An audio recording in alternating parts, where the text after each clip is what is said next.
You're listening to the Family Podcast from PursueGOD.org.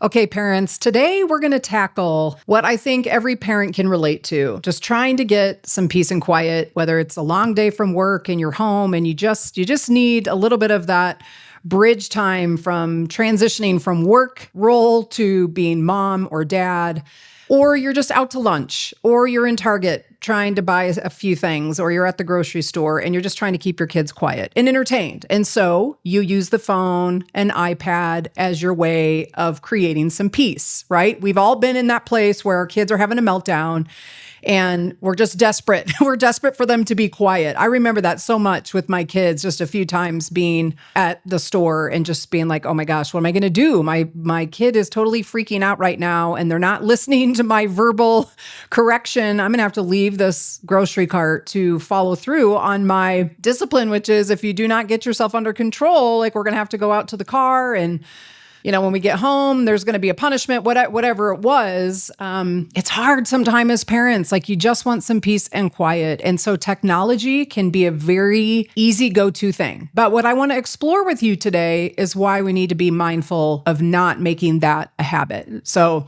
today we're kind of answering this, well, not kind of, we're going to answer the question, why should parents avoid the digital pacifier? Using technology, YouTube, whatever it is that we give our kids, which might even be age-appropriate shows or little programs, but being mindful that we shouldn't go to that too regularly. And we'll explore that because there's some things going on in their brain. There's some skills that they need to be learning that if they're always being kind of lulled by technology, they're not learning some of those skills that they need. And so we're going to talk about that today. And of course, it's going to be rooted in just what is the biblical worldview on parenting and how do we need to apply that even to these moments where, we're just kind of maybe on our last nerve or we just need a little bit of a break.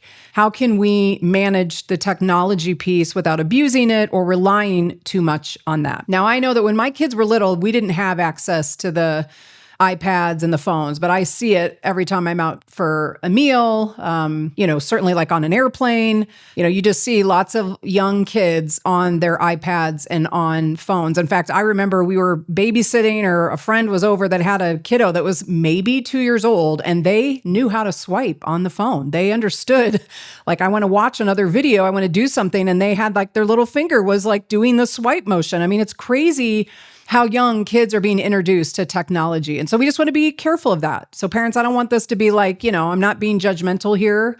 I know that if I had access to that, I would have been using it for sure, because there were moments that I needed a break. My kids make fun of me because, long after they didn't need naps, we still called it quiet time, where they would just go to their bedrooms for an hour and they had to free play, or they could take a nap if they wanted or read a book. But I needed that time as a mom who was primarily at home. I needed that time still to kind of rejuvenate myself and get a couple of things done. So my kids make fun of me. They always said, oh yeah, you always went to quiet time. So I get it, parents. I understand what that's like. But I just thought this would be kind of an interesting thing for us, just for you to consider as you're parenting and going through this. Like, how can you be a little bit more strategic or just be aware of some of these dynamics that you don't want to be overexposing your kids to? Okay, so here's just a little bit of science, not by any means, you don't see me sitting here in a white lab coat, but doing some research. What I learned is that pediatricians and a study that I read from Cedars-Sinai definitely say that children under 3 should have little to no screen time. And then up until 5, it shouldn't be more than an hour or 2. So right there, for some of you, you might be like, oh, yeah, my kids are definitely on devices more than, 1 or 2 hours a day. And again, I think we're going to that at younger and younger ages. And I mean, I remember that 18 months was like the hardest, like between a year and 18 months were like the hardest for me in parenting because my kids couldn't talk yet to really express. And my son, we always throw him under the bus, but he was just a very emotional kid. So once he could put his words to what he was feeling, it got way easier.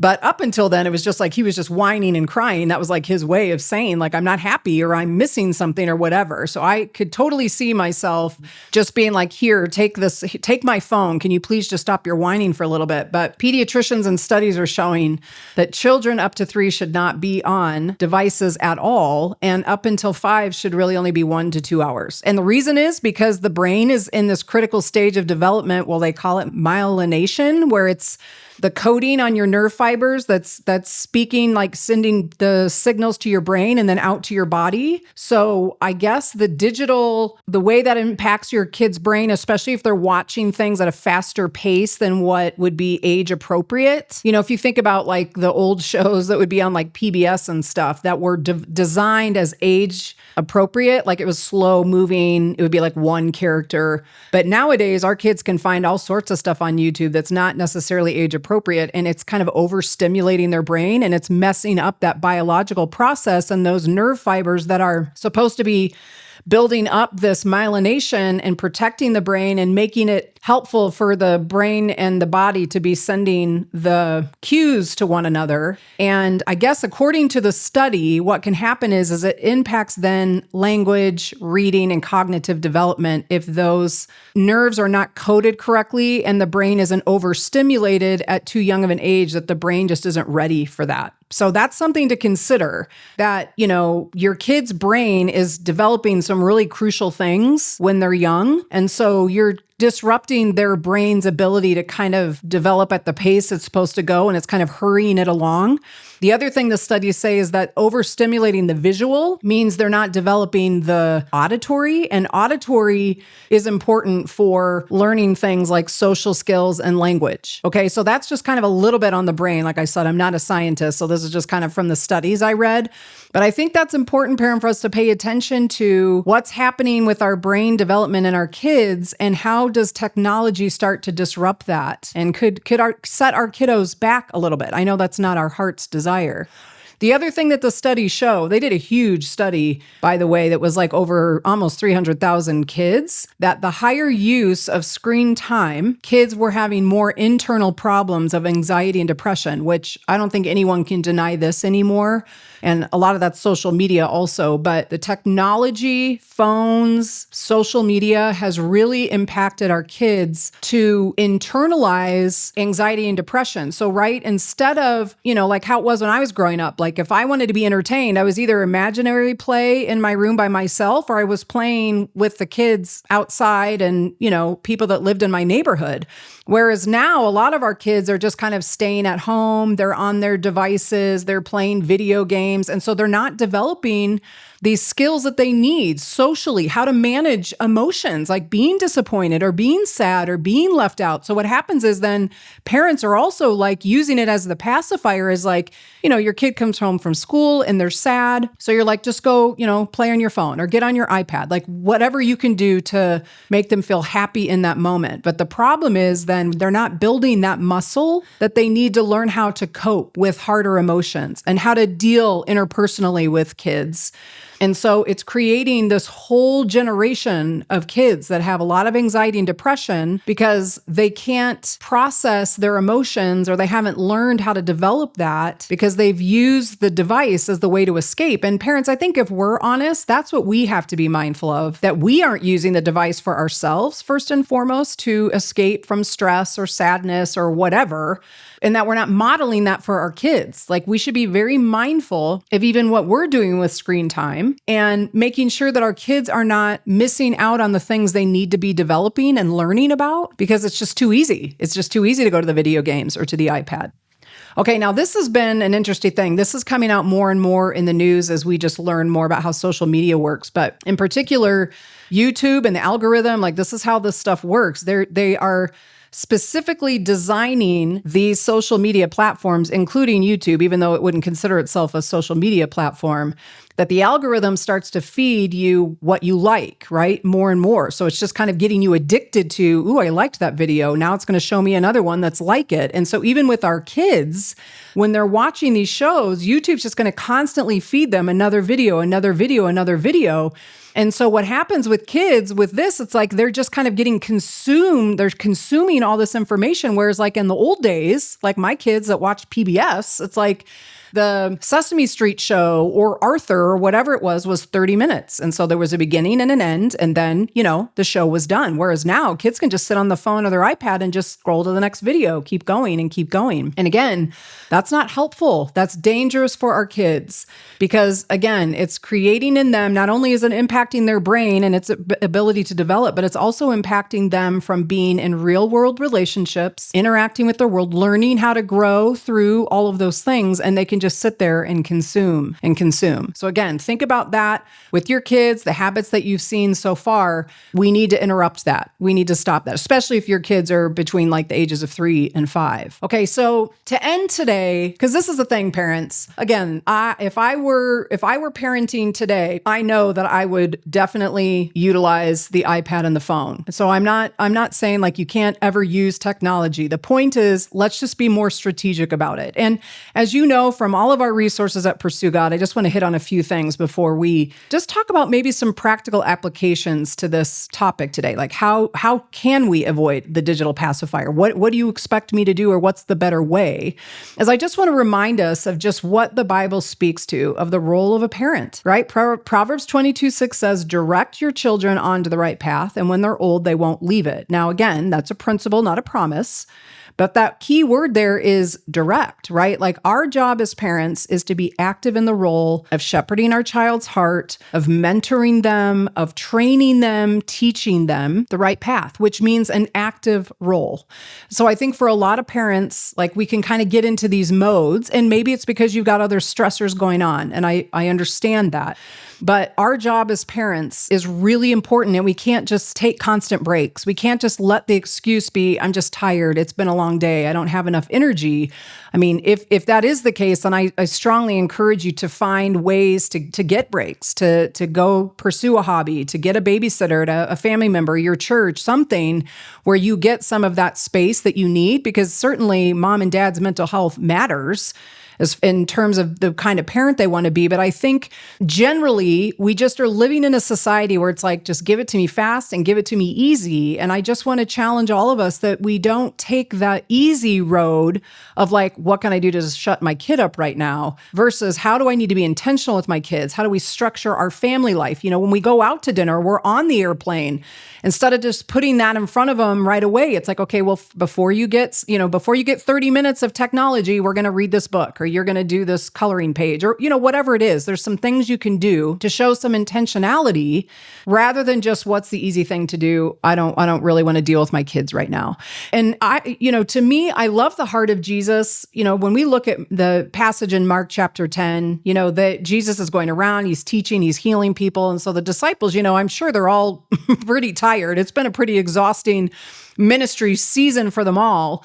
And in the text, you see that the parents start bringing their kids, like, hey, will you touch my kids and bless them? And so the disciples are kind of like, get away. Like, what are you doing? Don't bother Jesus. And Jesus is like, no, let the children come to me. Don't stop them, for the kingdom of God belongs to those who are like these children.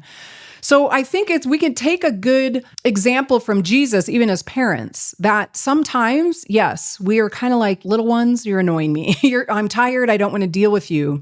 And I get that there's moments of that. But I think as parents, we need to have the heart of Jesus, which is like, he was tired. He was busy. He was ministering. People were coming to him. He was giving, which is what I think a lot of parents feel. Because if you're working, you got friends, you got other family, you feel like you're constantly giving.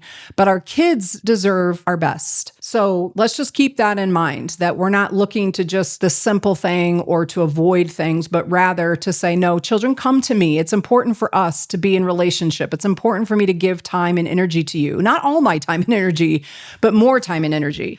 So with those concepts in mind of just being clear that parenting is really about action, it's about intentionality. I just want to highlight a couple of the series that we have on Pursue God, that if you haven't heard these yet, you should. And I would encourage you to do with your spouse or your small group, but we're currently finishing up a series called The Principles of Parenting, which is based on Paul Tripp's book on the 14 gospel principles for parenting. I didn't cover all 14, but I covered several of his principles. And I'm just telling you, parents, his whole thing is you're an ambassador for the Lord and you're directing your kids to the gospel. At every stage, it's about teaching them about the love of Jesus, teaching them about forgiveness when they mess up, but that we're directing our kids to understand ultimately that even though their obedience to us matters when they're young, that we're training their heart to want to be obedient to Jesus as an adult, right? As they grow older. Our biblical parenting series talks about like the fundamental law of parenting is that as we raise our kids, we're teaching and training so that when it's time for them to go, they've owned their life. They've gained their independence from us rather than us trying to control them. And then they turn 18 and go off to college and we're like, okay, now, go be free. It's like along the way, you're training and teaching that they'll adopt those principles and those rules in their own life because they understand that the heart of your parenting comes from biblical world values, that God is the creator who created each of them uniquely, has a plan for their life. So we're obedient to our parents. We're obedient ultimately to God and to his way and to his plan for us. So those are a couple of really good series that I encourage you to check out. And then the Survival Guide for Parenting just talks about 3 basic principles of how do we put God first? How do we discipline in a healthy, good, productive way? How do we affirm our kids? Those are all really important things. So I encourage you to go check out those series. But I just want to end today with, for you, especially the parents that are like, what do you expect me to do? How do I fill my day or my evening when I can't use the iPad or the iPhone all the time, if that's what you're saying? So here's just a couple of examples. One of the best things that for me was creating a family schedule, especially when my kids were young. I needed to schedule out my day because I primarily stayed at home with my kids. I wasn't working outside of the home when they were younger. And so for my mental health, for my ability to be the best parent I wanted to be, I had to structure our day. Like, what do we do in the morning? When is nap time? What do we do at lunch? What are we doing after lunch? Again, even when my kids got a little older before they went to school but weren't needing naps anymore, they still had that quiet time. So kind of creating a family schedule of how your day will look. Where do we put chores in? Where do we put some family devotional time? Is that after dinner? Is it during dinner? Is it bedtime? Kind of making a plan of what do we want to establish in our family life? What do we want our time to reflect, our values? How do we set up a schedule to do that? We have another topic on Pursue God that you could go listen to about a time budget. It's a great resource as well.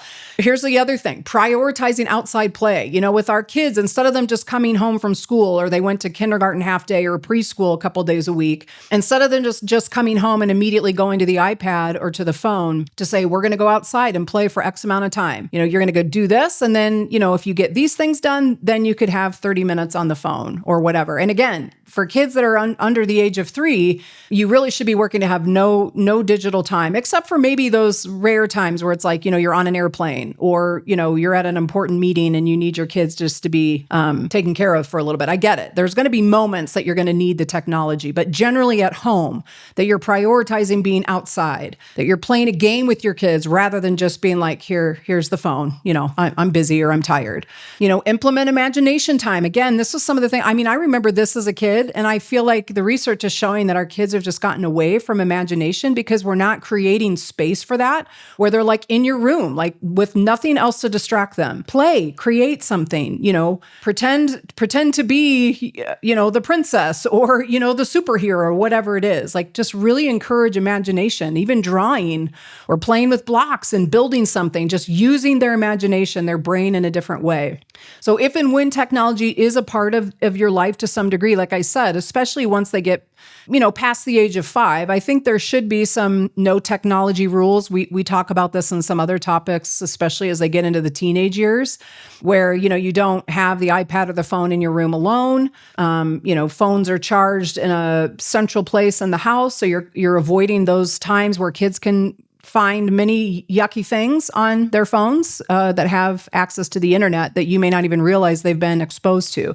So having some very strict technology rules, if you've got kiddos, let's say in early elementary, it's before you get any technology time, you got to get homework done or reading done, whatever that is. Just have some very clear expectations for that. And then I would also, in addition to that, set specific limits. Like you get a 30-minute increment. You can have 30 minutes on to watch a show, and then, you need to go off and play, you need to do homework, whatever that is.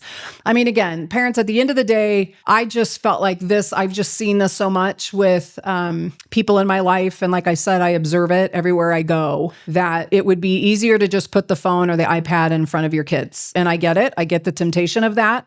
But our God-given calling, this is something that Tripp talks about in his book, is like we are called to raise and shepherd the hearts of our kids. It's a privilege to be a parent, and we have a job to do. So I just want to make sure that you're thinking about that every time you're putting that phone and tablet in their hand, especially when they're young, just recognize it's doing more than just giving you a break. It's creating some potentially negative consequences for your kids. So let's just be responsible. Let's just think about it, be prayerful about it, be responsible about it, because at the end of the day, it's really not like we're not making technology the evil thing here, but I do think it's just how we use it, and just pay attention to that. And again, at the end of the day, to just pray that God gives you the patience you need, the bandwidth that you need, because I know, especially when kids are young, parenting is the most exhausting job out there, for sure. So I just want to encourage you to be mindful, to just be principled in your thinking of like the kind of parent you want to be. How do we start to structure our time, our family around those values? And then let's just make sure that technology can have a place, but it's not the place, or it's not the go-to or the fallback every time. So again, check out all these other resources that we have on PursueGOD.org in the marriage and parenting section, and find some other great things that you can learn and grow as parents. Thanks for listening. If you would like to give to help support our ministry, please visit PursueGOD.org/donate. Find more resources to talk about these topics with your small group, family, or mentor on PursueGOD.org.